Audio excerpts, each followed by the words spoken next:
Bethesda trolled, hundreds of thousands, if not millions of people for a day, all watching a please wait screen while we tried to figure out what, Vault Boy was doing. And then what happened? Vault Boy just went to sleep and that was it? And it was like No, 150,000 the people. next day they announced Fallout 76, which one sounds like they skipped a load of sequels that I missed out on. And two, sounds like they're going to be doing some kind of crossover with Overwatch, because now I just have a picture of Vault Boy with a face mask on going, "I've got you in my sights." Are you drinking beer again? I don't know. I ran out of water. Leave me alone. What happened? You work in this industry for 20 years. You start drinking midday. It's you can't do anything about that. All my whiskey's gone. I also saw there was a post online. I can't remember who did it. Oh wait, I think it was Bishar. Was it Bishar? Brian Sharon. He said, "Oh God, they did a great job of theming all of these thousands of gas stations to Fallout 76." And then there's pictures of 76 stations. The old Gulf 76 right. thing. It wasn't like that. Was like it was that also. Them doing some stunt like that was kind of cool. Just like how Deadpool did the thing, and they had Deadpool on a whole bunch of different products all over, just different unrelated products. Speaking of Deadpool, a new shirt. Where'd you get Deadpool shirt? That's one of my $6.99 loot shirts. Oh, dude, that's awesome. It says Cannonball literally, and there's a big cannonball hole, and he's and they come in my size, so that's cool. I just realized that my camera's still offset from yesterday when we were playing around with it. It's still offset. I'm not going to put that right now. All right, so Fallout 76 is going to be like an online multiplayer game like Rust, or they listed another one. So I'm sure they'll have more at E3 that they're going to go through. Right. We've only been live for 10 minutes. That's another command I got to get set up. Uptime. Uptime. Oh, I didn't even know that was a command. Yeah. There's followage is a command, and there's all kinds of weird commands we can mess around with. What's the deal with the online aspect of Fallout 76? I think it's supposed to be multiplayer only. Yeah, that would be awesome. I wonder if people. I've really gotten into role playing lately in Conan. I hope that people will be able to role play in it. That would be awesome. Fallout role play, that would be sweet. Well, so Dragon, keep in mind, no one knows because Bethesda hasn't said anything officially. But according to sources that spoke to Kotaku or however you actually pronounce that, that's what it is. And it's coming out of the studio that was down in Texas that they bought that was working on another online multiplayer game. So circumstantial evidence points that that's what it's going to be. Unfortunately, it's not another spinoff coming from Obsidian, because that's what I think we were all hoping for. But something is better than nothing. Right. So Wulver Blade, the developer, and unfortunately, my research is not going to pan out because I don't think it's been up long enough. The sales data isn't current on Steam Spy, so you can't tell exactly what it is. But they put a chart out that has no numbers, but just to show the discrepancy in sales of what they've sold on the Switch versus Xbox One, PS4, and even Steam. Yeah, and it's ridiculous. Amazing. Ridiculous. And then there in this article that I just posted there, they just have a month one visual comparison. They sold literally 1, 2, 3, 4, 5, 6, 7.5 times the amount they sold on Xbox One. So it looks like, if I were to just guess by looking at this, 15 times the amount. 15 times the amount than they sold on Steam in the first month. See, I would have expected Steam to be second on right. that list, but I mean, apparently not. Have you played Wulver Blade? Oh, it's a good game. No, I haven't. It's gorgeous. And it's gorgeous. It's I mean, that the discrepancy between Switch and everything, I can't say shocked me nearly as much as the fact that Steam came in fourth behind everything else. All of that, I know. Yeah. I So would have figured it would have been Switch, Steam, Xbox, PlayStation.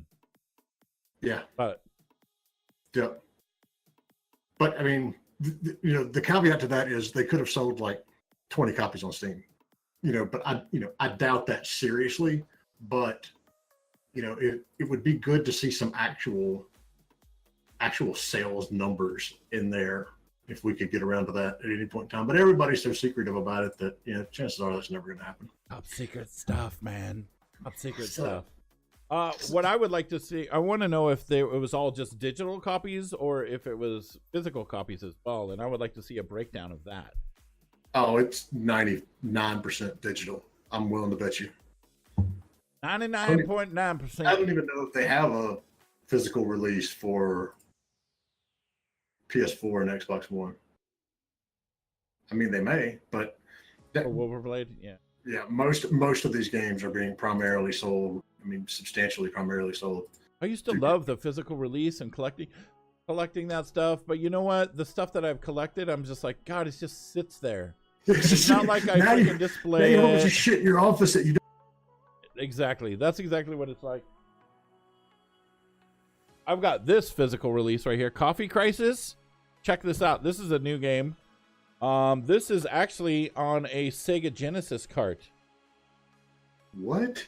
Yeah, but the game's on Steam and it actually has Twitch integration, but they also made Sega Genesis carts. You can't see it because of the game. Yeah, it opens up, has a little booklet and everything. So if you put it in a Genesis, will it work? Yeah, it'll work. Yeah, it's made That's for amazing. Sega Genesis. That's The Twitch integration obviously won't, but wow.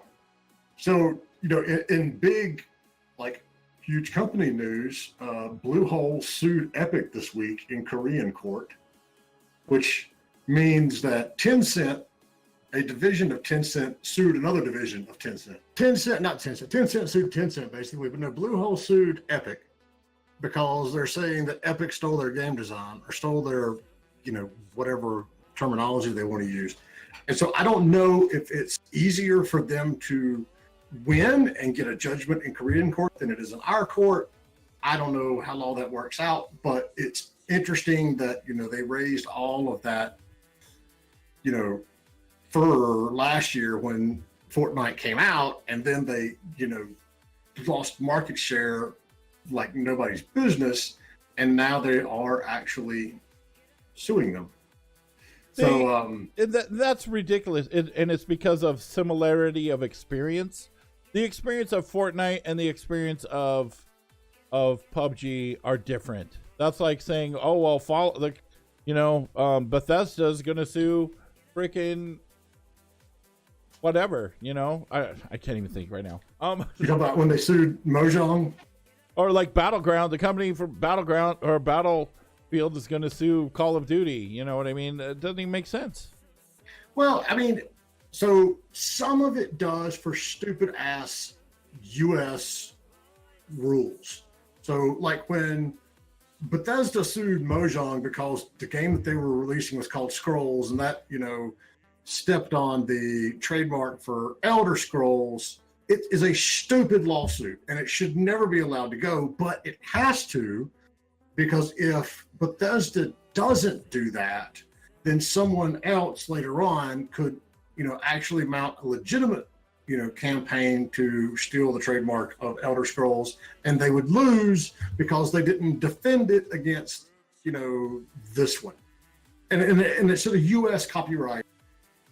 Same with patents and all that stuff. It's just stupid antiquated laws that we have. So that's why I'm not, I don't know if it's different in Korea, and that's why they sued them in Korea versus suing the States. So, right. And it could be, hell, it could be a PR thing for all we know.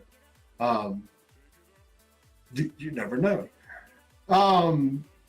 So the folks that did Moonlighter, which Indie streamed a bit of this week, did you like it? Did you sincerely like it? Yeah, or it was like pretty fun. It was pretty fun. I like the idea of it. I haven't played it yet though. Did you see what Heine said in the chat there? Yeah. I'm sorting through everything. I have too many. Plan windows 6 open months at once. ahead and really work at the latest 3 months ahead to create buzz. 11-bit all right, studios. Yes. Love 11-bit studios. I'm going to derail the train of thought again to go back with a follow-up question. So where in the life cycle of the game should they look to put it on a streaming platform, Heidi? That's the next step I wanted to know.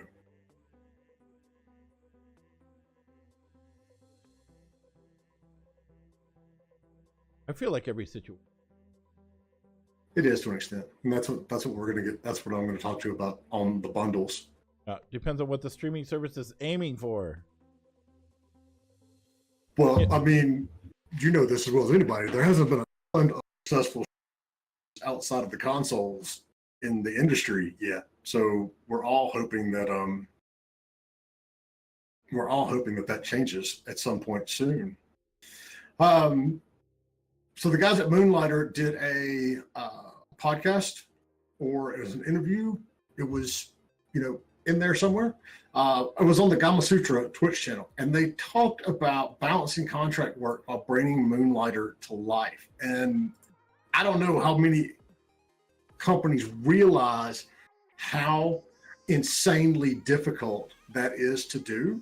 But it's something that, I've done in my career. I've helped other companies do it, and I've also seen a lot of companies try it and fail it.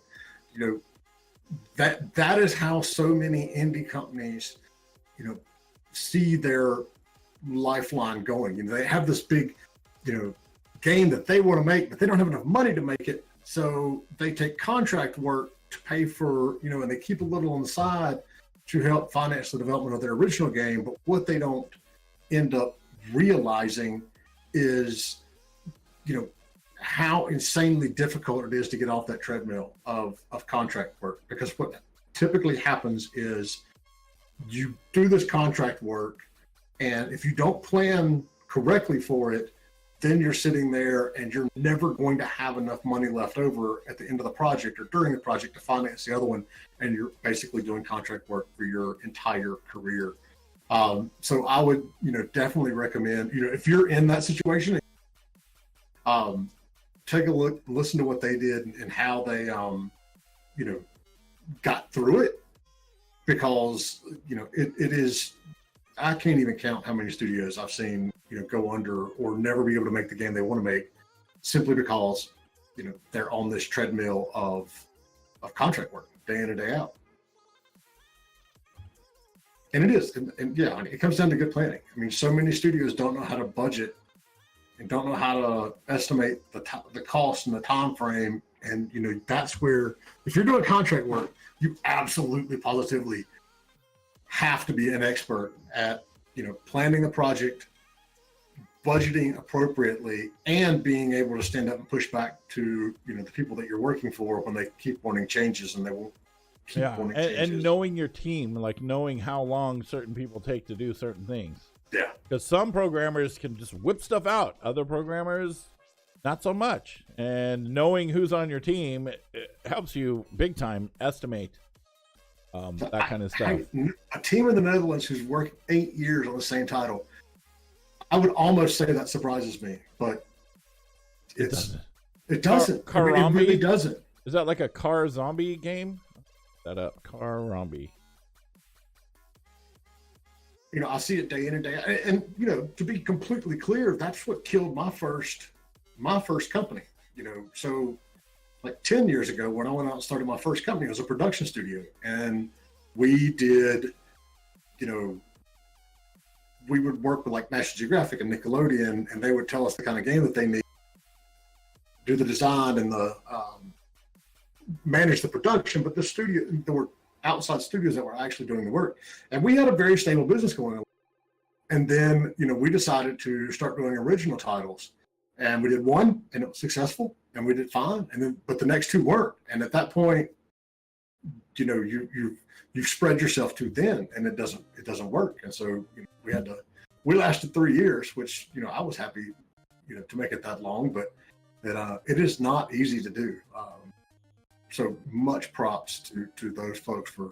And you never know what will happen. For example, Cliff Bleszinski, Gears of War, bam, and he's like, I'm gonna make my own studio and make this other game, and the game was like, Yep. and then he's done. That's Exactly. it. He's done. And he was like the most famous developer at that time. He was like a rock star developer. Yeah, I mean, he was going around and getting, he was in a very good position to get,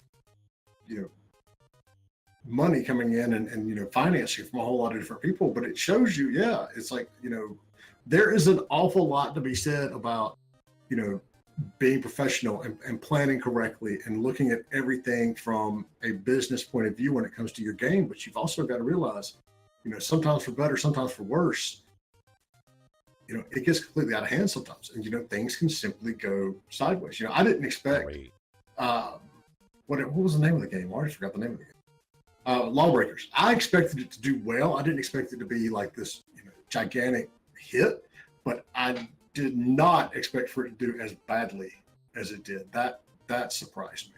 Right. I know. I expected it. It's like, I also think it was one of those things, like there's been so many other games that have been just hyped. Just hyped, all the hype. It's like, oh my God, it's a Cliff Bleszinski game. It's going to be freaking amazing. And then it's like, the game was but I think because it was hyped so much, it didn't build up to its hype. So it just got hammered. Like maybe if there wasn't so much hype to it, how awesome it was going to be beforehand. But that just. Come on. You don't remember Daikatana? Daikatana? John Romero's game, the big ad that came out in PC Gamer that said John Romero's going to make you his bitch, and all of this press that went along for, the entire development cycle of Daikatana came out just a mess. Oh, Daikatana. It was on the N64. I played that on the PC. I didn't even know it was on the N64. So Honey says, on one side, I totally agree, but two, dream project on not making any money, and when they fail, others do, they have nowhere to go with no money. And yeah, but and that's a completely different problem. But it leads to the very same thing. You do, like you said, you do need a strong business, and that's what I've been doing for, luckily 20 years now. And so it's easy for me to sit back and say, you got to have a business guy on your team. But it's, it's hard for a lot of these studios to understand, the justification on why they should be doing that. Because it's not like an instant gratification type thing. It's like studios should put as much money aside for marketing as they put aside for making the game. But studios are like, And so they have zero marketing budget, and they can make an amazing game, and then it's just nothing because they're trying to get as much free publicity and whatever as they possibly can. And like I have a guy that keeps reaching out to me about a game called Metal Tales, and it's an awesome game, but he's like, here's some free keys, and it's a great game, but I don't think they had any budget for any kind of marketing at all, so nobody hears about it, even if it is on. And see, this is where, and I can take this, different rant, because it's something that drives me absolutely mad. And you see it in, the communities with the industry. You see it on Reddit. I think there are teams out there who feel like if they have a business guy and they start talking about how to market it and all this stuff, they're going to lose their indie cred, and they're not going to be indie anymore, because they will sell out and, whatever. And it's bullshit. It's absolute bullshit. You can still be successful and be an indie. I see people on Reddit like bragging about how long they ate ramen. Dude, that's not something to brag about. That means you did not plan well somewhere along the line, and so it ends up hurting them. And they don't have market budgets, and they don't know how to do PR, and they don't know how to do a lot of the basic, what I call the blocking and tackling, that goes along with this, which is part of the reason that we like doing this stream, is to try to, convey some of that knowledge out there. But if you love making games and you love the industry, you absolutely 100% have to treat it as a business. Otherwise, you're not going to ever make enough money to continue doing it, about the business. Yeah, exactly. Rami's great. I mean, he's another one that's out there and talking, all the time about how important it is to do these sorts of things. And so I'm hoping that with enough people, like that can catch on and it's part of the stigma of, well, I don't want to do the business. I just want to make a great piece of art. Well, that's great. You know, make a wonderful piece of art, but don't expect to make another one unless you're just got, you know, family money or somewhere coming in on the side, because you have to make it sustainable. And that's my side rant. There's only room for one Rami. Not true. I think there's room for a bunch of Ramis. But you know what? A lot of game developers are not like, oh, wait, I don't want to be on social media. I don't want to do that kind of stuff, you know, and that's fine. I mean, that's hire somebody. You know, that's the thing. It's like there are specialists out there. You know, my firm specializes in the business aspect of things. You know, people like Andy specialize in, you know, the streamer and the, you know, influencer marketing side of it. You know, I've got 2 other companies that I know, you know, good friends run that do marketing for companies. It's not free, but you have to plan for it. But these are things that, you know, you can do to go out there and make your, you know, make your game visible and, you know, and increase that level of success. Oh, I see what you're saying, Heine. And yes, Raj, the answer to the other part of that question is stream while we go off on random rants about, you know, the industry and the people in it. So with that said, let's get into the meat and taters. Yeah, exactly. Is that what you're going to say? Meat and taters? Meat and taters. You know, as we talk about, you know, proper planning and all of that sort of stuff, you know, I completely and properly planned for this stream by finishing a blog post about 3 minutes before we went live, that outlines a lot of what, you know, we're going to talk about, because it's just easier for me to put it down in writing than it is for us to put it elsewhere. And yeah, forgive the formatting, because it really was posted up like 3 minutes beforehand. So, you know, what we want to talk about today is where to sell your game. And we're talking about PC games. Mobile games and console games are much easier. You sell it on the console and or the platform that you have, with the notable exception of Android games, and there's like a bajillion stores out there for that. So we're not even going to touch that. We're going to talk about PC games today. You know, where you should be selling it, you know, and how you should be selling it. And then we're going to get into the whole, you know, bundles and pricing and all that stuff too. So, you know, the first company is why, you know, it's out there. You know, why you need to do this, you know, discoverability, brand awareness, and then obviously revenue. In 2015, there were 2,500 games released on Steam. 2016, that went up to 4,700. Last year, over 7,000. So we're seeing a hockey puck near growth in, you know, the number of games launched on Steam. It's overcrowded. You know, you're not going to get discovered. You know, Andy, you moved me. I know. There. Sorry about that. You've got to get, you know, you need to be on Steam away from being just on Steam. You know, and Heine makes a good comment too. You know, markets like Japan and, you know, China now is huge. You know, there are not only different stores for those territories, you have to obviously localize. There's different stores, and there's also different cultural things you have to take into effect. Mm-hmm. But, you know, so aside from, you know, just the discoverability, you know, you've got brand awareness. The more that you can get your game out there in more places, the more likely it is to be seen. And that's good for several reasons, but it also helps the long tail of your product. And that's what the revenue part of it is. Obviously, the more stores you're on, the more units you're going to sell, but you have to go into it realizing you're not going to sell as much anywhere else as you are on Steam. And you're not going to, I mean, in some cases, in many cases, you're not going to sell as much combined with all the other stores as you are on Steam. Unless it's Wulver Blade. Exactly. It's just like shoots. But so we're looking at games that don't have console aspects of it. Because, yeah, you're right. I mean, and that article like shoots everything, you know, in the foot if we're looking at it like that way. But, you know, I think it's almost obvious if you can put but it may not be, because how we end up doing this stuff is because things that I thought were obvious in the industry, people didn't realize. And you know, that's what. All right, hold on. I'm reading Heidi's insights and not trading what I'm saying. I can also explain now why mobile games work so well in Japan and why it's not an example of how well it can do in other countries. They have a high amount of players in that market. All right, so what's the reason?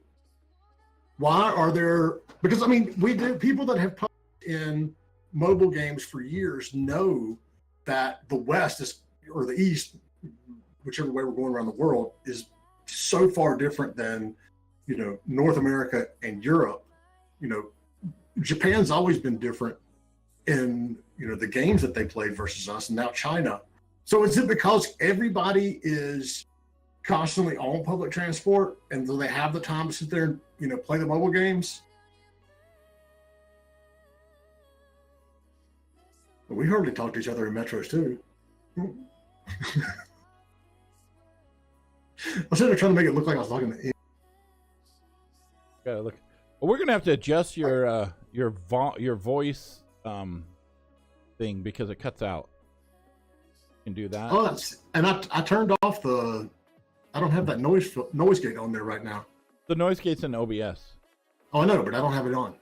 Well, it wouldn't matter because it doesn't affect. It's a setting in Discord. I'll move the slider. Just slide it all the way to the. It's all right if it's all the way up. Got it. I'll work on 33% use public transport, way higher than in the Netherlands, where you are already a record of 16%. I honestly figured that 33% would be higher. I thought that. I mean, I thought there would be more people in Japan that used public transport than that. That's crazy. But yeah, that makes sense. I mean, everyone's sitting there on their mobile devices or on their Nintendo Switches. Yeah, now that you can carry that around. Mm-hmm. So, I mean, what you want to do when you're releasing this game is you have to plan for that long tail, you know, and it's, you know, the premise is there's going to be a lot of little sources that add up to bigger sources. And, you know, it's revenue that keeps coming in, and keeps coming in. But you also have to update all of your stuff on every platform every time you update the game. Yes, but that's not nearly as hard as it sounds. So, I mean, years ago, when we transitioned the agency that I was working at into a publisher, we were doing casual games on PC. We would deploy a game to 30 different stores, and most of them had at least 6 localizations that went along with it. Mm-hmm. It's not, once you get a system in place, it isn't that hard to deploy updates when you get it done. It's all about, you know, how can you get it right the first time, and then you build from there, because that's how we did it. You know, we built a system for the first game, and then we followed it through on the rest of them.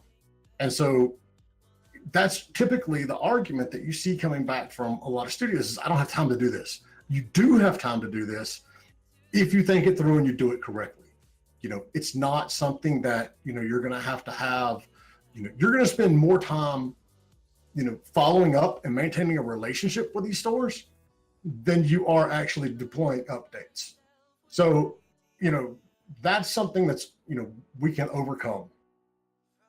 In terms of where, Amazon, even more so now with the growth of Twitch, you know, and making sure that you can have your game be available when someone's streaming it to instantly buy. That's a huge aspect of, you know, being discovered and driving sales. Apple, obviously, if the game's a Mac game. Gamersgate, which is not the controversy. It's the, you know, store that was around long before that, and then just kind of got roped into it through bad, you know, luck. But that was the store started by Paradox back in the day, and it's still going, and it's still out there, and you can still move units. Excuse me. Green Man Gaming is another one. Humble Bundle has their own store now. So Humble went from just doing the bundles that we all know to not only having a dedicated store just like Steam, but they actually have a publishing division too. So you can go to, you know, present your game to Humble and have them publish it. Their first one just came out recently, and I know what it was. It was a big hit, but I can't remember off the top of my head what it was. IndieGameBusiness did that too. They publish games. And Yeah. Fanatical, you can also buy just like a single game. So, yeah, and I had them listed in the bundles, but I didn't have them listed in the store. Good catch, Indy. Itch.io and the Windows Store. And we're very, we in the game industry as gamers are very prone to looking at something and going, nobody ever buys anything there, because we think like we think. We think, along the lines of, I buy all my games on Steam, I get my bundles through Humble, I get my, whatever. We have these worlds that we're, locked into. Is, there are people that are outside the, the core world like we do, who do shop at these stores, who do, and so you can actually drive, some money in there. So Heidi says, one problem I have with most of the platforms is they're trying to get the same audience, dividing the same pile, and then more and more making it harder for developers to keep all those platforms in mind. And yes, you are dead right. They are going after the same audience, and frankly, they're not doing. I mean, Steam has such a market share on everybody that it's beyond impossible to catch up to them, barring something absolutely catastrophic.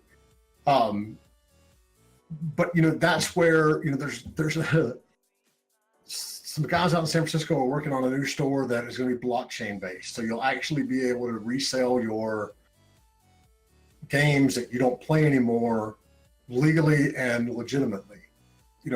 Humble came out and immediately broke that barrier by saying we're going to put bundles together that we're going to give money to charity, and that gave them a point of differential. And now Amazon has finally stepped up, and if you buy games through Twitch and through the they're trying to get everybody to install the new Twitch client versus just going through the website, and you'll get loot crates basically that drop and give you items for that you can use on Twitch or in games or whatever. And that's a new little something that's in there. But I agree with you. Having a bunch of stores that target the same exact audience, isn't going to really further the industry. There are companies that are trying to do something different, but for developers, in order to maximize that long tail of revenue, you've got to think through it. And unfortunately, right now, that means you got to go and put it on a lot of places. But I will assure you, I've done this. It's not as hard as most people think to get out there and get you in a lot of these stores. So at Utomic, we will plug you because we love your Discord server, Heidi. Mm. We want to get the former gamers, families, successful adults who want to play quality games but don't need to own the games as much as other people do. So trying to get the same gamers that suddenly popped up with a Wii, but their lack of curation drove the audience away. And that's a good audience to go to because, there are, truthfully, I should be in that audience, but I'm not. I'm stubborn and I keep buying games that I never end up playing. But, there is a huge market for that. Our generation grew up making games. I'm in my 40s. Indy's in his 40s. Are you? I was trying to be nice. You look young, Indy. I am. I'm 32. Yeah. See, we're not all going out. My college buddies, we had fights break out in the room over Mario Kart matches, on the N64 because somebody got hit with a blue shell. We were all passionate gamers back then. Now we're not. It's me and, a couple others, but there's absolutely a market out there for the people that aren't those core gamers and, getting in there. But sorry, honey, this is a publisher problem. Y'all have got to find them. A store problem, not a publisher problem. But, the developers, yeah, they do. They really have to continue, to keep up with, everything that's out there and stay in front of it and keep their games on these platforms. That's just the sad reality of it. You're going to have to do that to stay current and stay out in the industry. Yeah, and by all means, if anybody's got questions along the way, just absolutely throw them up in there. We were one of those families that bought a Wii, and man, we played the crap out of it for like 3 or 4 days. Just yeah, it's awesome. And then it sat for 5 months, and I'm like, babe, I'm selling this crap. Man, I bought like 4 controllers, and I bought some stuff, and yeah, we literally played it for like 3 or 4 days, and we just never touched it, and it got dusty, and I'm getting rid of it. See, we played ours for a long time. I mean, and we had ours like before our son was even born. And then we had it so long that the optical drive died. So I modded it so it would run from, a hard drive. And we still played it. We didn't get rid of it until I think we bought the Switch. Then I had the option of getting a Wii U, a PS4, or an Xbox One, which I didn't have any of those. And stupid me choose the... I didn't fall on that grenade. I did. The Mario game was great. That's what I wanted. That was the hype at the time, was that Mario World game. And I got it, and it's a great game. But other than that, it's just kind of sits there. And so Heidi's got a point. Says we all know people who bought a Wii and never played it before or stopped playing it. But the bad games made them stop playing in 2 to 3 months. And that is where Nintendo has done so much better with the Switch than literally every other console they put out. Yep. Because they have never really cared or supported the third-party developers. It's been, I'm going to put a console out there so I can sell Zelda, Mario, Mario Party, Donkey Kong, and there'll be some other games along the way from other people who don't really give a crap. That's pretty much the mentality that they had. And this time, with them really going in and supporting, the indie teams, that's why they've been as successful as they have in the last couple of weeks. I mean, the last couple of months or years. It's been out a year now. I don't even know. It's good. So, and there's lots of great games all the time, and you get to play free demos and all kinds of stuff. Yes. And I've already caught myself buying second copies on the Switch for games I already own on the PC. I did that this week on Fire in the Flood because it was on sale for like $5 on the eShop. And I'm like, yes, I will play this on the Switch for $5 without a doubt. Yeah. So we've got the links up on the blog post that I posted. And if you click the link on each store site, it's actually going to take you to the developer portal or to where the information is on where you actually need to submit your game. I didn't just link to the front of the store and make you look for it. We go into why isn't everyone doing it? And it's mainly time. People don't, especially indie teams, don't have the time and the resources to go around doing this, or they don't feel like they do, and so they don't do it.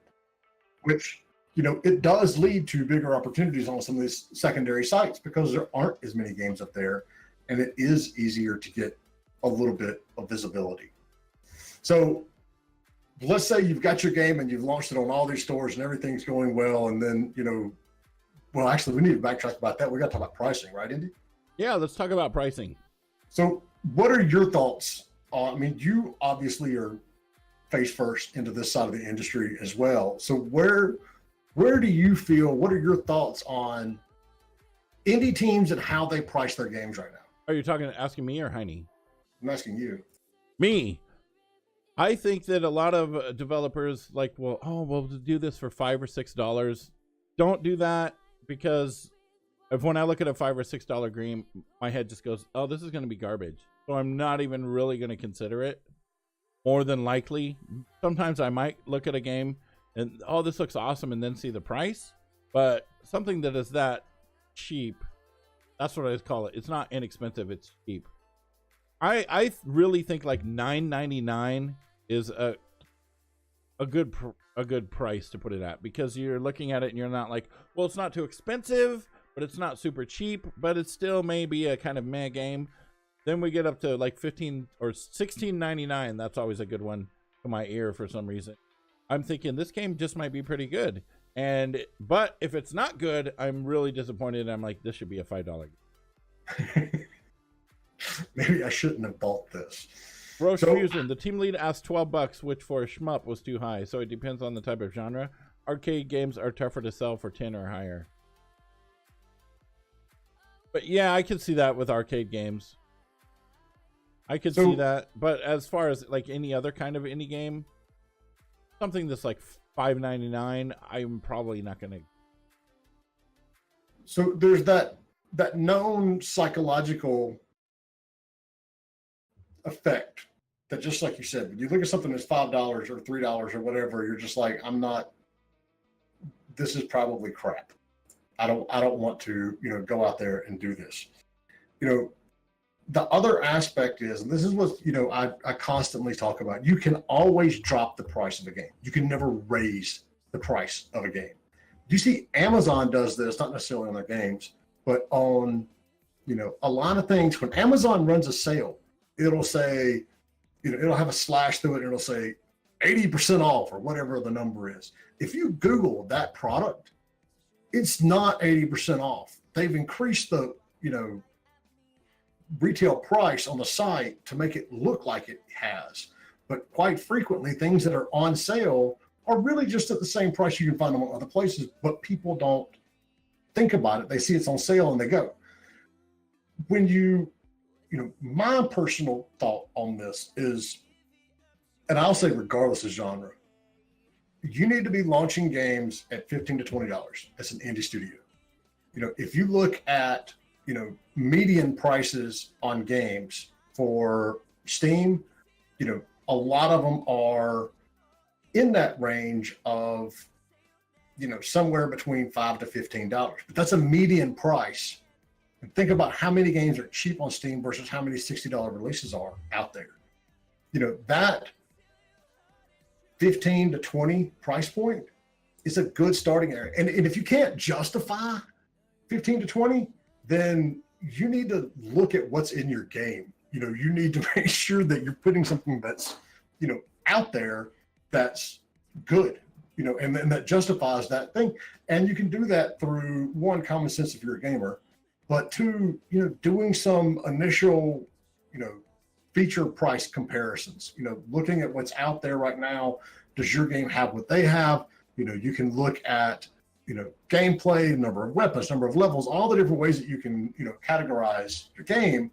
And I'm trying to pull up the, like right now on Steam, but I looked at it earlier today. And if you go under the indie things, the ones that are up there in that top 10, let me make sure before I said this. Now, one of them's free. That doesn't count. There's a couple of them further down that are under $5, but the majority of the ones that up and stay there, especially like on the top sellers page, they're all at least $15 because that's where, people perceive that value, and it's not that big a deal. I mean, how many games that you wanted that looked interesting to you did you not buy because they were, instead of $10, they were $15, or $5, or it was $15? There's a mentality of it that goes around by making your game appear to be too cheap. But the other side of it is, you can always do a sale. You can always lower the price of your game. You can't ever raise it. And, a lot of the revenue, especially for indie games, comes from things like the spring sale, the summer sale. Anytime these things go on sale and everybody gets that little email, I got one today that said, a game on my wish list is on sale. Hold on, I'm getting derailed. I always get derailed by chat. Ooh, what are y'all saying? So yeah, I'm gonna stop right there with that train of thought while I, catch up on what everybody's, saying here. He says, I partly agree, but I would go 10 years back with the current market. You kind of already said you can't raise. Yeah, okay, we're good on that one. Are there any exceptions for the $15 to $20 price you're talking about? I'm familiar with the marketing idea that price is too low reduces the perceived value of the game, but I still balk at the idea. All right, so why do you balk at that idea? What kind? We can dive into your game right now if we want to. Yeah, link us to your game. You got somewhere where your What's game the is? game? Why do you not, feel like that's a good price, for it? And, let's talk it through. Because regardless of whether or not, the game is a good value at $5 or $10 or whatever. It's more, you've got to kind of get out of that mentality. You need to make sure your game's competitive and that, you know, it's going to be something that stands out on the market. But if it's not something that, you know, $5 to $10, you know, dropping the price is going to help with. You know, a game that doesn't look appealing to a user at $20 is still going to be not appealing to that user at $5. Fates of Fort. All right. Oh, Fates of Fort.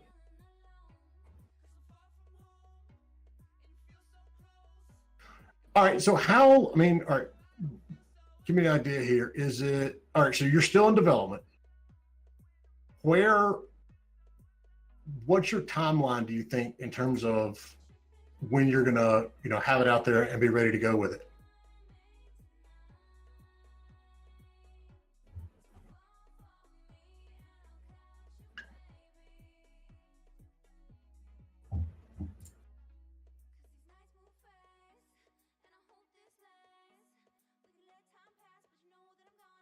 And yeah, honey, I agree with you. You've got, just looking at your Steam store, across all reviews, you got a very positive, you know, rating.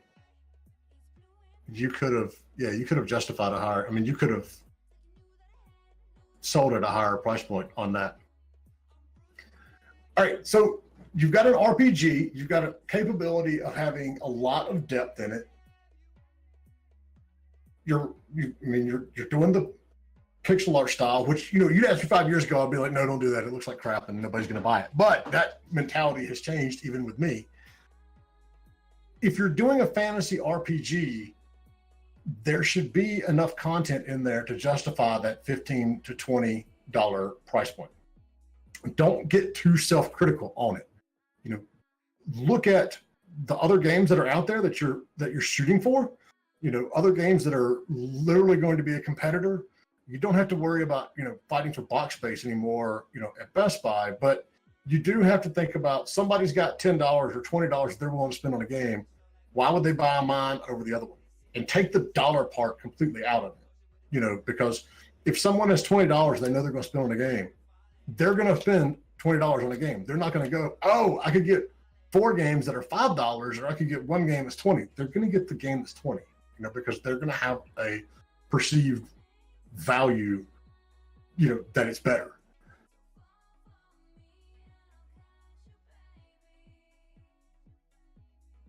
So what do you think, Andy? I would really have to see more of the game because it looks pretty simple. Let's take right. Well, I know we're still in development. You know, he's still in development though. Right. Well, I would really have to see because there's not like any videos of it. It's just kind of screenshots with no GUI. True. So I don't know like how extent the gameplay is, the action, I'm gonna, you know, break it apart from the marketing points. You know, the things that you're gonna put in your game, you know, what used to go on like the side of the box, now it goes like in your Steam. So 1, multiple spells to discover and combine with elements for varied effect. Regardless of how deep that system is in reality, that gives the perception that, you know, you've got a very in-depth spell. You can go. I used to love on Elder Scrolls, the one before, what was it? You used to be able to like combine spells and make your own spells, and, you know, you could make them ridiculously overpowered, but it added a lot of depth to the game, and it adds longevity to the play style. So, you know, marketing point number 2, and kudos Top Brush for actually already having this stuff, you know, laid out, because you've done a very good job with your unique selling points. Endless gear to find. That tells me I can replay this game over and over and over. It's not going to be I'm going to, you know, play it, get the story, and I'll be done with it. And then finally, this one, NPC interactions that fundamentally alter the course of the story progression. Again, if that's true, we're not talking about if it's true yet. You know, we're just saying, looking at what we've got, you know, that tells me even if it is linear and it's not, a roguelike and it's not going to change every single time, I can play through it again to see how my interactions change the course of the game. Those three things right there all point to the fact that you've got a lot of replayability in your game. And if your game has a lot of replayability, you need to be charging more for it. And that there's some depth. There's Yes. some depth to it. Some depth that you got to think about, depth that you get to experience, stuff you may or may not come across or find or may not be able to figure out in the first run. I'm not the kind of person to replay another game, but I know that a lot of people are, and that's exactly the kind of stuff that they look for. I don't even know how many times I've restarted Fallout 4. I've never finished it. I have like hundreds, if not 1,000 legitimate hours. That's me in Dark Souls. Yeah, well, that's everybody in Dark Souls. I've never beaten it, but I always restart it with a different character. I'm like, I'll just delete this one and then put 100 hours into it, and then stop playing for some months and delete it. And then you got to start over again because you don't remember where your character was and all that kind of good stuff. You don't remember, what the character does or. So Crytek says, I want to give an example of my game. We're making a game pretty similar to Papers, Please. There are ways to lessen this. Yes. But being under $10, which is what Papers, Please costs, would be a huge marketing advantage. No, Papers, Please has been out for years. Yeah, and that's why it's an old game. Mm-hmm. The price went down. It used to be like 20 something, didn't it? I don't remember what it was. Your relationship is the Dark Souls of relationships. God. I forgot why I was dating this woman. I'm going to go date another one. My love life is the Dark Souls of, yeah. I'll come back to her in 6 months and put some more hours into her.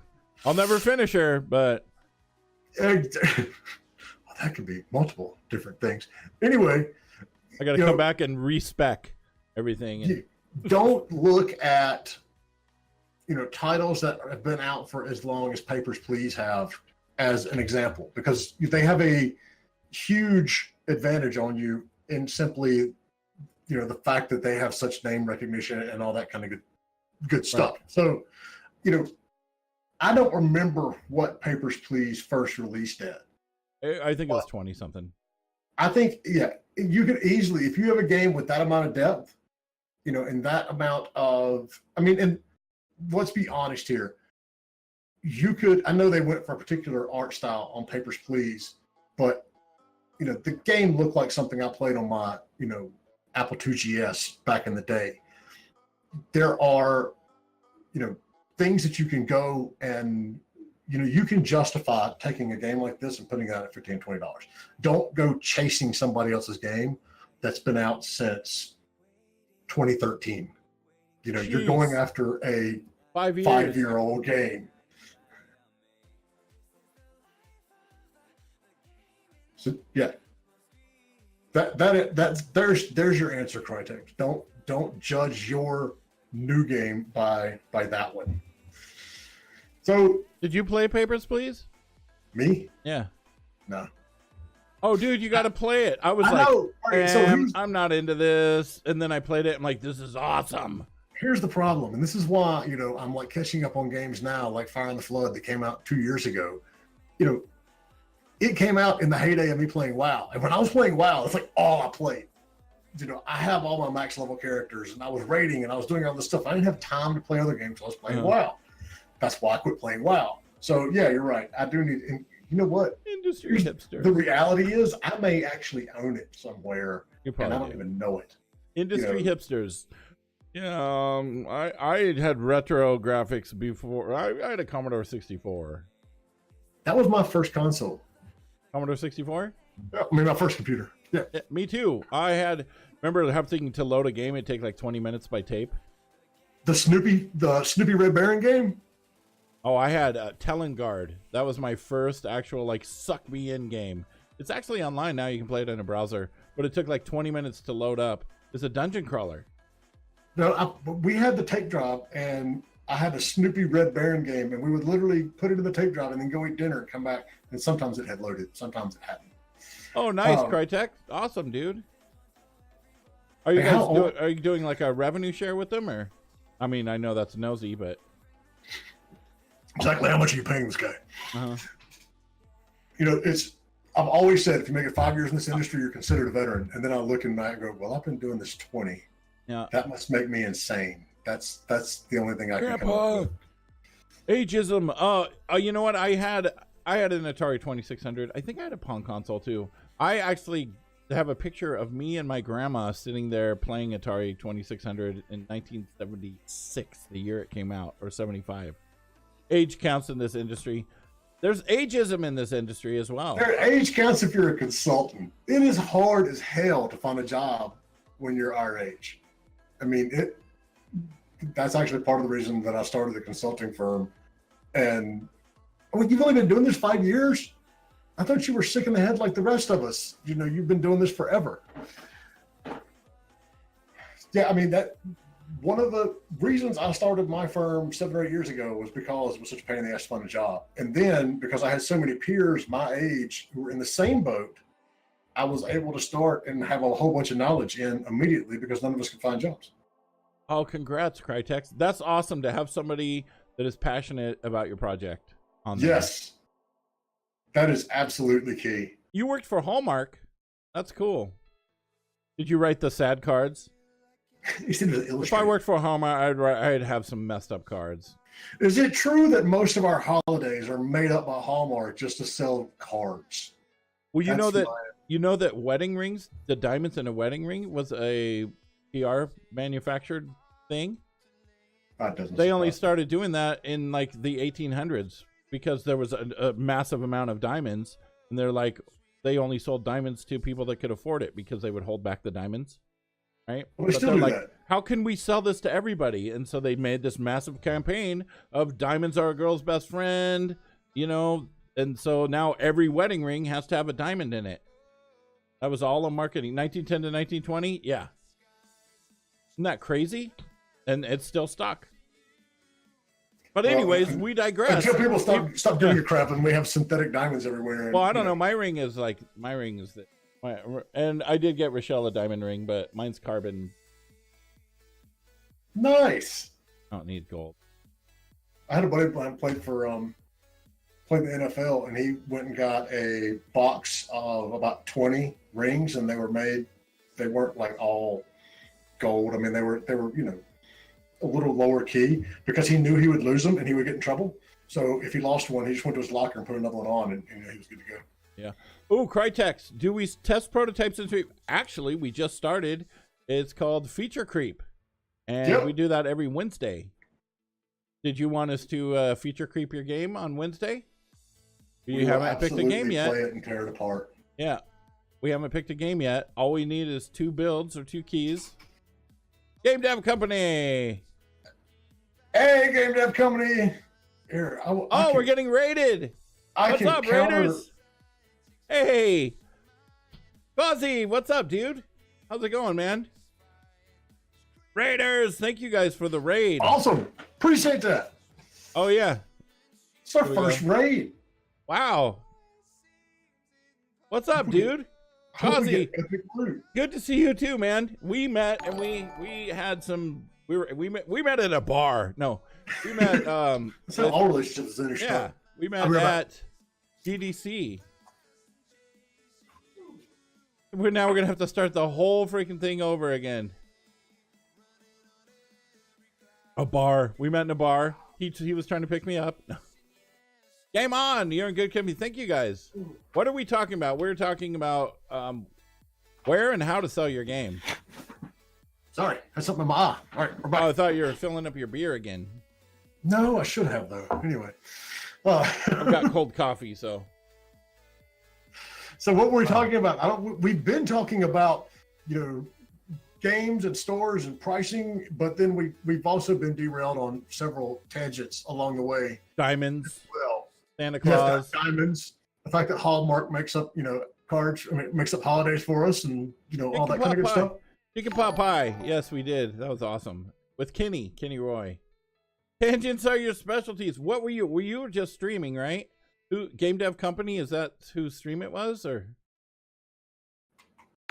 And what were you streaming? Thank you guys for the follow. These are our super custom alerts. Nobody has them but us.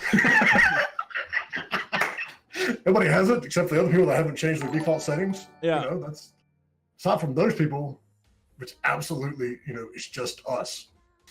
One quick question. Yes, the two of us. Do you want to go first?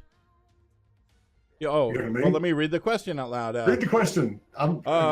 The two of you, what roles you have in game development? Are you game developers yourself? Well, okay, I'll go first. I started out as a 3D animator, and then I actually developed my own game, but I've worked in other studios, and I started live streaming on Twitch, and I'm like, this is way cooler than being an animator. But I'm actually a graduate from Animation Mentor, and so I like studied under people that worked at Pixar and Blue Sky as a 3D animator. And then I got into live streaming on Twitch, and through that, I started doing brand ambassadorship type things, PR, community management, and influencer marketing. So what I do now is I stream and have fun and mainly work doing influencer marketing, social media, PR, and also some consulting here and there, and jack of all trade-ish. But my main focus is like Twitch influencer type things, I guess. It's kind of a ball of stuff. So what about you, Jay? So I do the business end of the industry, and I've done it for 20 years now. So I started out as an agent. You know, I worked and got some of the first deals for companies like Paradox and Starbreeze, Dice, Heimermont Games are still around to this day. I did that for 7 years, and then we transitioned that, you know, company into a publishing company, and that publishing company ended up being bought by Playdom, and then Playdom was bought like immediately by Disney. I did biz dev on the developer side, and for the last 7 years, then I had a production company that I started, still doing biz dev and licensing, and then for the last 7 years, I've been running my own consulting firm that deals with the business and the marketing and the licensing end of the industry. And so this whole stream came from, you know, part of my firm's ability. I lost my train of thought there, but, you know, I realized about 5 years ago that we had knowledge internally that we were taking for granted, and then we assumed that the, you know, next generation of developers knew, but they didn't. And, you know, it was our own fault for not realizing that. So we started putting together white papers and things like that to, you know, help people learn how to, you know, self-publish their game they want to do it, or find a good publisher if they wanted to, or, you know, work on their marketing, or a lot of the stuff that, you know, that we knew how to do. And then, you know, about 2 months ago, I sat down with Indy and I was like, hey, why don't we just do this on Twitch? Because I wanted to learn more about the streaming side of it, you know, anyway. And so we're up to, what is this, our 7th show now? And yeah, that's what we're doing. So the whole purpose of this stream and this channel is to, you know, help developers learn and answer questions and educate them on, you know, different aspects of, you know, the business end of the industry, so they can be successful and keep making the games that they love how to make. Yeah. So you got a WoW, and I just got, you got a WoW cool. And I didn't get anything. I feel bad. No. Yeah. So we have 2 shows right now. We have this one that's every Thursday at 12:30 Pacific Standard Time, or Daylight Time. Just straight indie game business, where we have different subjects. No, wow, cool. Both of you. I got you. And then on Wednesday, we just started another one called Feature Creep. Yes, these streams are on YouTube. It's called Feature Creep, and where we kind of break apart a game and tear it apart with our opinions, criticisms. Yes, we post them on YouTube. Got to watch the backlog. It's also on Twitch too. If you click the videos thing above there, I've got them organized, and I update them and organize. So if you go to that link that I just posted, it's the indie game marketing videos. And so on YouTube, in addition to this stream, we've started basically curating and cataloging conference lectures. We try to keep it current, you know, nothing past 2 years ago, unless it was just something that's absolute evergreen stuff that you need to know. But we've got different sections set up in there where, you know, I'll go through and look when these conferences post new lectures and then put them in there. So you can sit down, and if you want to know, you know, here's a batch of lectures about marketing, and here's a batch of lectures about business and law, and there you go. So that's on YouTube with all of this stuff. I'm going to break in here. You hit your goal, Jay. We hit your goal. Yes, 103. Woo! Awesome. Thanks, Tritex. We'll see you, next week as well. That's awesome. Thanks, everybody. Thank you. Yeah, thank you, guys. And also, we got a subscribe button, too. We got affiliate, like, after, like, 2 weeks. Ooh, I like that one. That is nice. Game dev. We've got our indie game one, and then we've got our 10 out of 10. Then we got me doing the facepalm. But I'm still learning the streaming side of it and trying to keep up with everything, the way that Indy knows how to do. A lot of times I get overwhelmed by chat and everything else going on, and so I get seriously derailed. So a lot, for those of you who came in late, for those of you just joining us, a lot of what we talked about in terms of the stores and things that you can sell at are on, that link that I just posted. We just put a blog site.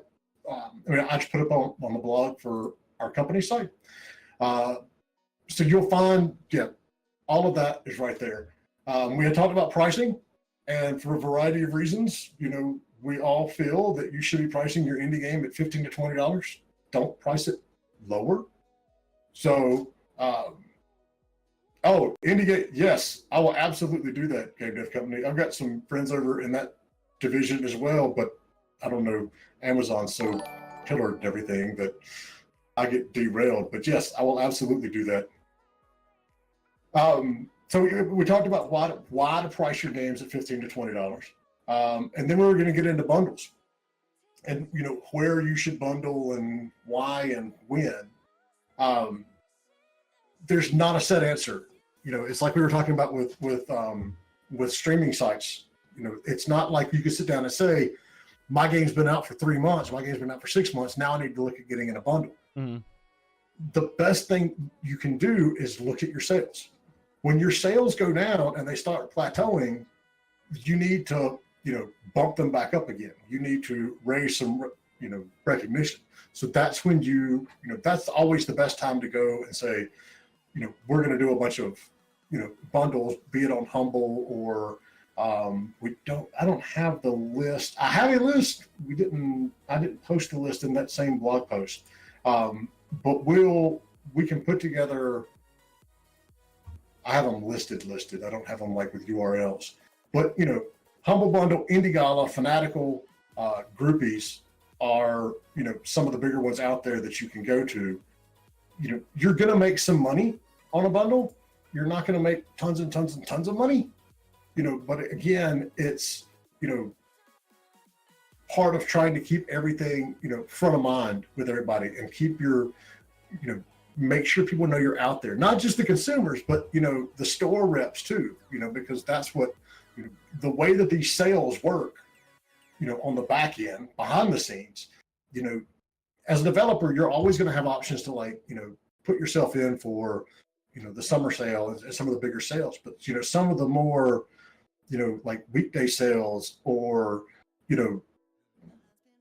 the weekend sales, those are usually a lot of times invite only. And so the better relationship that you have with your store rep, be it at Amazon or Steam or, Humble Bundle or whoever, the more options you're going to have to be in on that.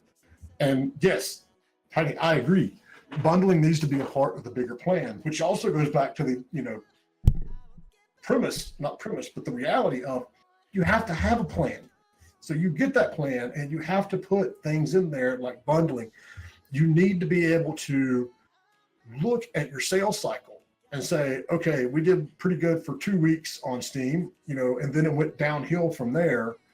At what point, do you sit down? And it's going to vary from studio to studio and game to game, but you want to make sure at the end of the day, you're staying front of mind. And if that means that you have to go on sale, 2 weeks after you launch, well, that's what that means. I mean, if you're not selling units, then you're going to have to do something to put it back up. A lot of studios actually launch with a sale and then, put it back up. I'm not 100% in favor of that, because I always think that, if you've got people that are following your game, let's see, do you recommend launch sales? Me? No, I don't. If you know, you're out there and you are, you know, you've got a wish list and you've got followers on your game. Those people are going to buy your game day one. You know, you're talking about if you have a $20 game and you put a 25% off for launch, you're selling it at $15, you're losing 25% of your revenue, because those people that come out, you know, day one and buy your games, they're going to buy them anyway, sell them at full price, and then, you know, put them on sale later. I'm not, I know a lot of studios do it. I'm not a favor of launch day sale the first day. I think you're just throwing away money. I think also to keep track of your, you need to not just keep track of your sales, but you need to like keep track of what is happening that day. Like, for example, a bunch of big streamers play your game. You need to note on this day and sales go, you need to note that. Otherwise you're just gonna have a graph of your sales doing this and you're going to be completely lost. But we talked about something like that, about like keeping a CRM, keeping track of your contacts and what. So it's really along those lines. Super well, I mean, important even to know. You know, this tweet got 20,000 retweets or whatever, and this has affected it. You know? And that is something that, you know, I didn't, but yeah, I mean, you're dead right. I mean, for a variety of reasons. One, not only because you need to understand how other games and other releases and world events, you know, affect the sales of your game, but it also helps you understand what marketing is working and what marketing isn't. You know, if you can take your timeline of, say you launch your game, it's out for a week, it starts going down, but then you run a Facebook campaign. And, you know, it's hard to actually look at the Facebook stats of that ad and say, is this making money or not? You know, you can see how many people click through and that sort of stuff. But, you know, when you can look back and say, we ran it and our sales went a little bit up, it's not going to be conclusive, but, you know, having a record of not only your sales, but what happened, you know, what you did and what, you know, things that, you know, happened otherwise, you know, did to affect your game. You look at the, they had the bus killed a bunch of people in Canada, and the developers that were doing the, you know, Death Road Canada game had to wait and stop and, you know, not launch for a week or two because they didn't want to get wrapped up in that. You know, it's one side of it is, you know, it's respectful to the people that were involved in it. The other side of it is, you know, smart business decision. On the other hand, just to go on a little tangent, that game that was just released called Active Shooter, where you are an active shooter and you go out, and that game was up for a couple days and then totally got banned, and the developer got any of his games taken down that were on there. Do you think it's all right to price a game at $5 or $6 or $6 approximately for like the first game or something? No, no, I don't. You missed us all just talking about this stuff, but that's okay. We can talk about it again. If you just think of it personally, you go on Steam and you're looking through games, are you going to go like, oh, this game is $5. Do I want to buy it? Or is it a cheap, is this game going to be bad because it's $5? Or are you looking at a game that's like $9.99? You feel like it's going to be cheap, or is it going to be a good game, or it's going to be an okay game? Then you look at a $15 or $20 game. I just think it's like your perception of what you think that will be. You price it too low is bad. You'll never hear me say that, you know, I'm a fan of launching a game that you worked. I mean, how long did you work on that game and you're going to launch it at $5? You're not valuing your own self as much as you're not, you know, paying attention to the economy. So Theories Open says you piss off a lot of players if you put it on sale too early, if you sold it at full price first. You know what? Tough shit. If your game is selling well and you had enough people buying it at full price, you wouldn't need to put it on sale. You know, you're not out, and I know you cultivate a very good relationship with your fans as you go along, but you know, your fans aren't going to always turn around and buy every single game you do just because it has your game. And quite frankly, you know, and I'm not trying to, you know, piss on fan relationships here or anything, but by the time your second game comes out, they're not going to remember you did that anyway. You know, people have a very short memory in this industry. You know, you look at games that are embroiled in controversy, and then, you know, 6 months later they're fine. But you have to look out for you. You're going to do more positive upside, lowering the price of your game, bringing more revenue into your company and being able to stay around and keep making more games than you are going to lose because, your game wasn't selling and in the next week or so you had to put it on sale. You put it on sale, after that first spike is put it on sale for a day or two. Don't put it on sale permanently, but you can't get wrapped up in how angry somebody's going to be if they bought it full price, because for every one person that does that, there are 9 more that already happened to 5 years down the road, 5 years earlier, and they're very hesitant and gun shy anyway. And it's not your fault, but they're the ones that sit around and don't buy anything till it goes on sale anyway. So yes, your fan relationships are important, and you don't need to just shit all over them basically, but at the same time, you need to take care of you. You need to be doing what is right, by your title and keeping your company in business and your employees paid, or if it's just you paid, so you can continue doing this for years to come. Okay, so Game On is talking. He's the one that asked about the $5 game. Of course, for games 10 to 15 or plus, these would be for games with longer game dev time spent on them. He was thinking if a $5 price is approximate, all right, and for opinion, where somebody puts not much time into it. To make it attractive to customers, also a low price mark so people might pick it up. I think a $5 game is unattractive.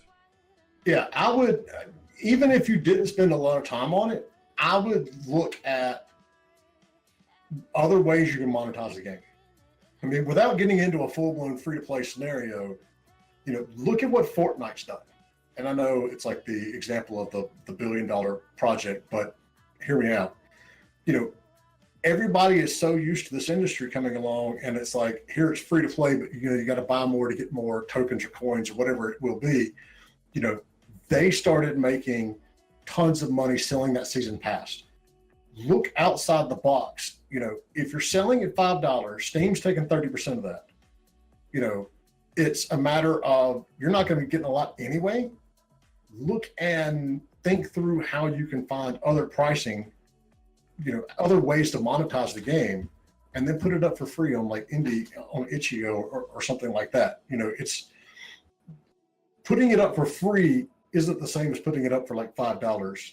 I mean, obviously, but as long as you're other ways of monetizing it and you understand all the downfall and the negative aspect of it. But I would not. I don't recommend launching a game at $5 or $10, because regardless of how much time you put into it or what anybody thinks, you're still hamstringing your own sales and your own brand by way of extension by putting such a cheap price tag on it.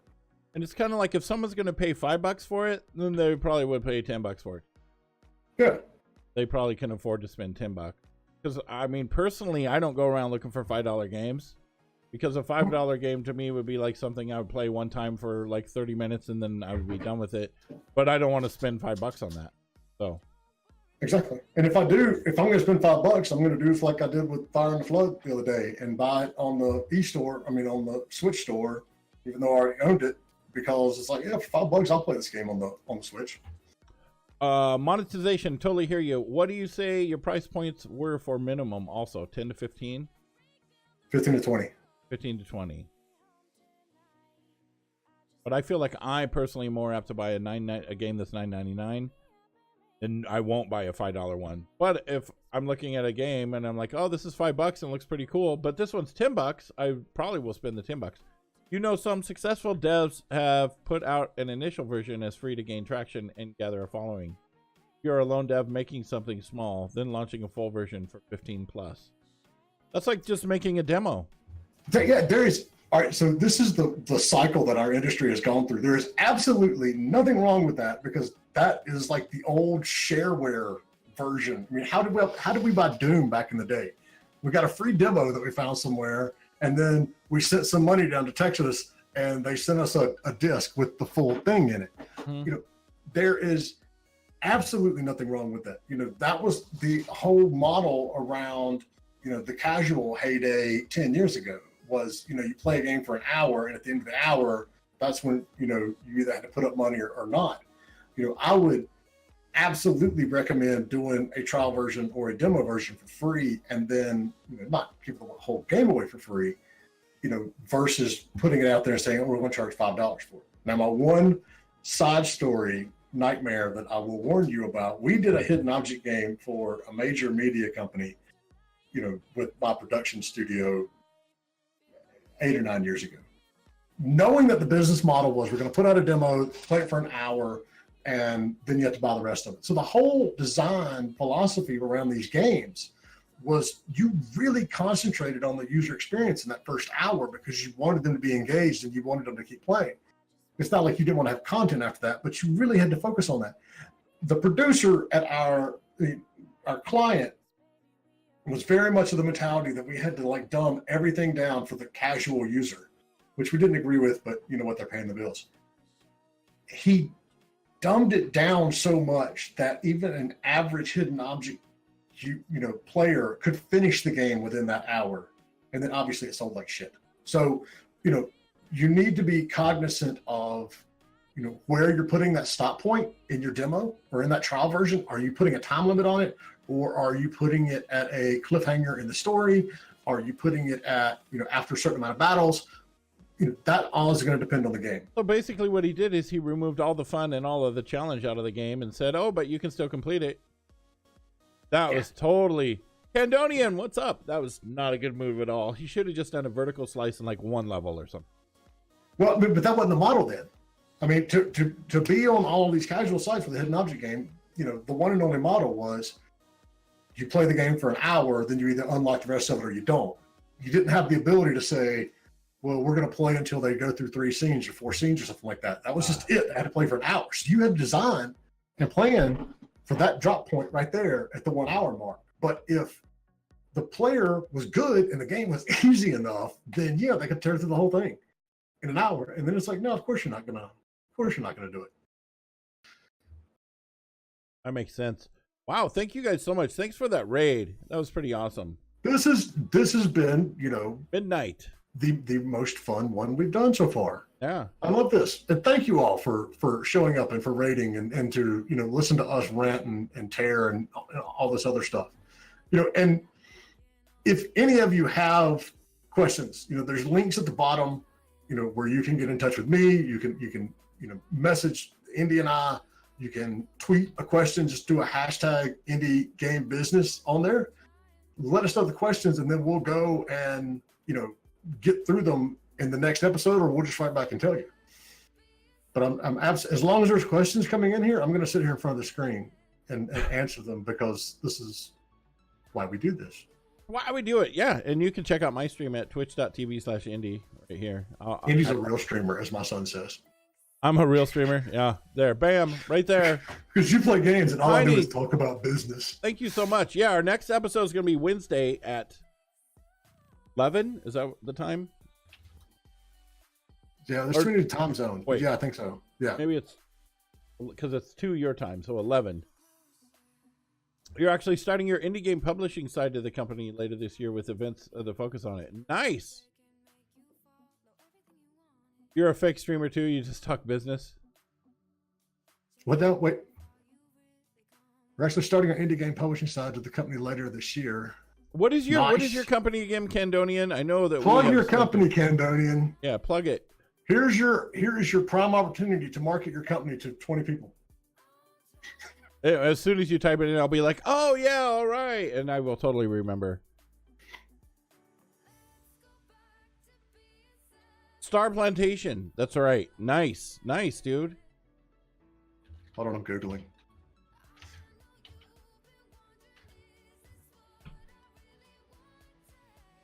What I am personally wanting to see, because I've gotten really into role playing lately, so I've been doing a lot of role playing on Conan in a private streamer server. I want to see a nice multiplayer game that there can be like 200 people on the server. Well, they have it. It's World of Warcraft. Yeah, but you can't go and like build your own house, and you can't do construction. Yeah, I know. Stuff like that. And that's why I'm like totally into the whole survival, crafting world right now. Is I love those types of games. But the problem is, from a developer point of view, when you enable that, then you also enable a bunch of griefers to come through and chunk dynamite into your house as well. Well, that's why we have a private server. You can't not just anybody can get on the server. Oh, see, we have a private server with mods, and modifications in the game.